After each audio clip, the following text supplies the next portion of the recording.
The day is shaping up to be pretty decent, Brooks says, weather-wise. He'll tell you more about that in just a few minutes. Right now, though, if you were in a relationship, should you really have a backup plan? There is new research that shows half of all women have a guy on the back burner just in case things go wrong in their current relationship.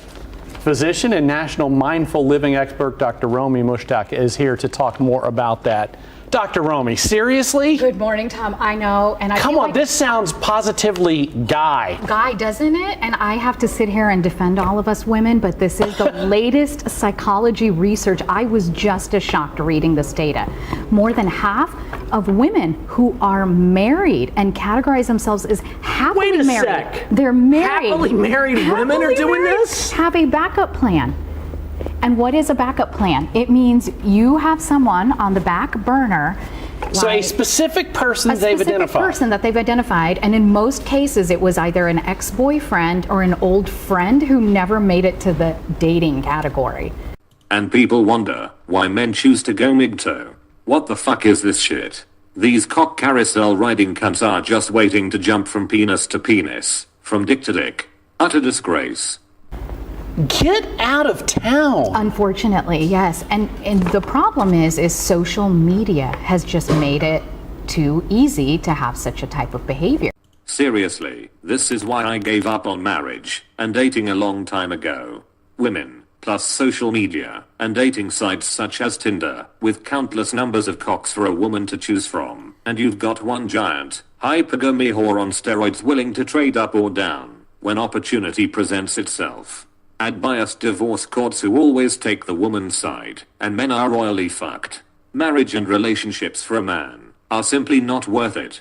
Right, so I know you're here to say, though, yes, watch out, because this Absolutely. is anything but good. It is, I agree. You know, mindset matters in relationships, Tom, and I tour the country teaching psychologists mindful living and how to apply it to relationships. And what is your mindset telling us if you have a back burner?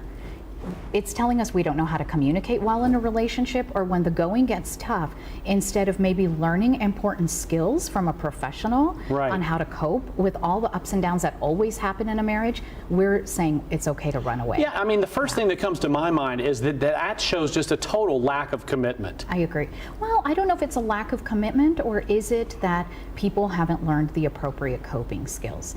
You know, it's a direct projection of how we feel about ourselves if we're not comfortable in a relationship and wanting to run away. We have to be comfortable with the relationship first with ourselves. And if there's a problem in the marriage, there's no shame in getting help from a licensed professional, Tom. So, and that's where I was going right now. Mm-hmm. If there's somebody out there who's watching right now and says, you know what, that's me.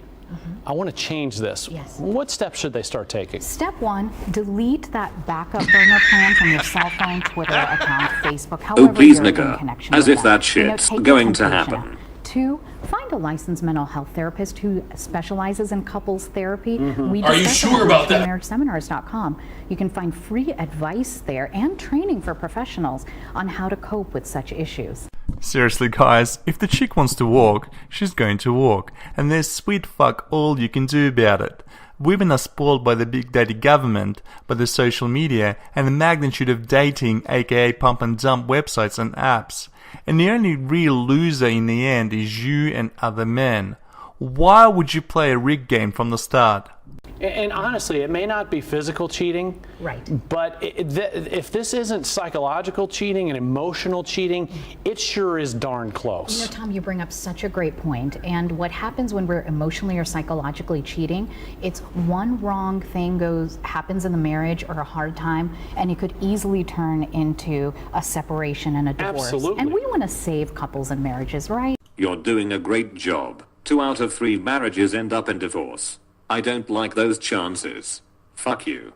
And fuck marriage. And it also, if one wrong thing happens, it goes from maybe social media contact to, hey, let's meet somewhere. You know, like absolutely. That. I agree. And you know what it is? The grass is always greener on the other side. You're just seeing that person's life on Facebook. You don't know what that backup burner plan is really going. Instead, take the time to heal the relationship with yourself and heal the relationship with your spouse. Don't look at that grass that's always greener. Cultivate the lawn you have. Amen. Right? Oh, that is beautiful, Tom. I love Romy, that. Yes. Always great to see you. Thanks a lot. Thank you. Or better still, Don't get fucking married. Go MGTOW, and avoid the headache, the heartache, emotional trauma and financial ruin. You've been warned. Thank you for visiting my channel. Like this video, and subscribe for more fisting.